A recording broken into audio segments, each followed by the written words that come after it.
Assalamualaikum warahmatullahi wabarakatuh. Perkenalkan, saya Rida Yasmin Indah Faradila dengan NIM 2042203. Video berikut saya buat untuk memenuhi tugas mata kuliah Sistem Informasi Manajemen dengan judul materi mengaplikasikan perangkat pendukung Sistem Informasi Manajemen. 1. Perangkat keras atau hardware. Pengertian hardware. Hardware adalah segala piranti atau komponen dari sebuah komputer yang sifatnya bisa dilihat secara kasat mata dan bisa diraba secara langsung. Dengan kata lain, hardware merupakan komponen yang memiliki bentuk nyata. Menurut pendapat ahli James O'Brien, pengertian hardware merupakan semua komponen atau peralatan fisik yang digunakan dalam pemrosesan informasi seperti CPU, RAM, monitor, mouse, keyboard, printer, scanner, dan lain-lain. Biasanya, hardware terlihat sebagai bentuk output dari setiap proses sistem operasi komputer. Namun tentu saja, perangkat keras harus dibantu dengan software pendukung agar perintah yang ada dalam komputer dapat dioperasikan dengan baik.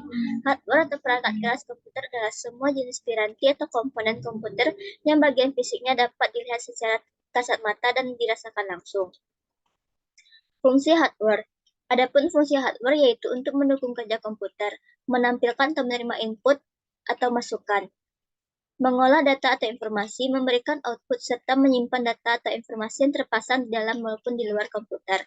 Secara umum, ada dua fungsi utama hardware, di antaranya menerima input.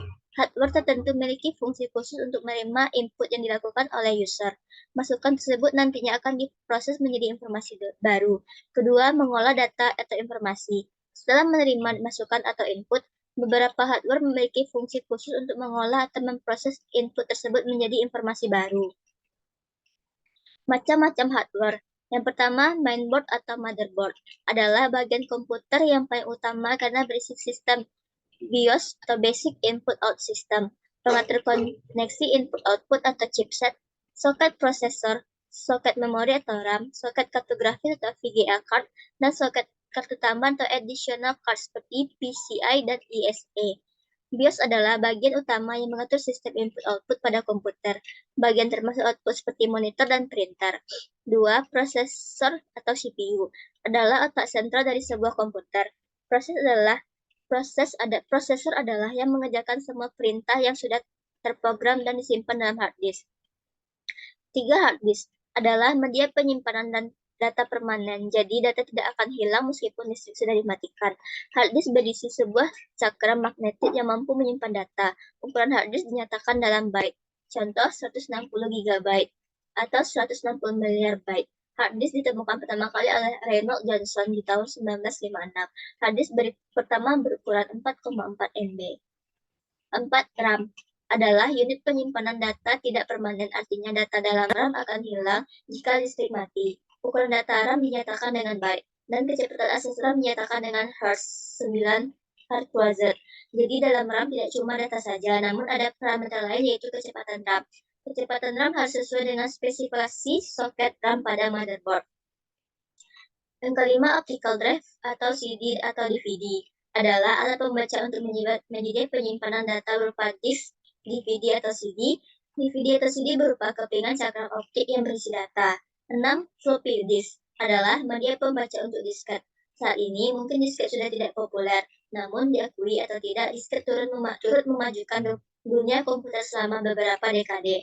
Disket adalah media penyimpanan data portabel yang bisa dibawa-bawa.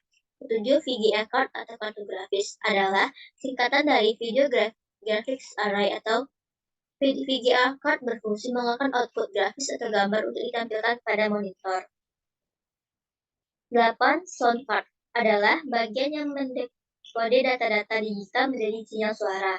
Dengan pertemuan sound card, maka perkembangan dunia multimedia pada komputer menjadi semakin luas. 9. Keyboard adalah sebuah papan ketik yang berisi semua model huruf, angka, karakter, dan tanda baca yang menjadi sarana bagi pengguna komputer dalam memasukkan data ke komputer. 10.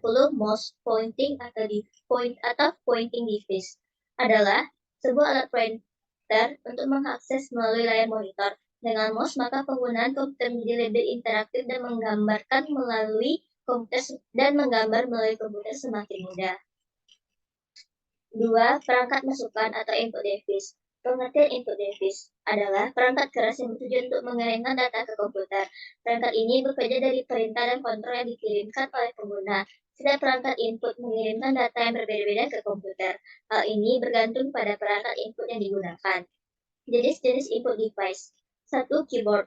Perangkat ini membantu memasukkan data ke komputer melalui karakter seperti huruf, angka, dan simbol yang ditekan dalam papan. 2. Mouse. Melalui pergerakan mouse, pengguna dapat mengirimkan sinyal sesuai ke CPU saat tombol mouse ditekan. Dengan begitu, mouse dapat digunakan untuk mengontrol posisi kursor di layar, tetapi tidak dapat digunakan untuk memasukkan teks ke dalam komputer. 3. Scanner.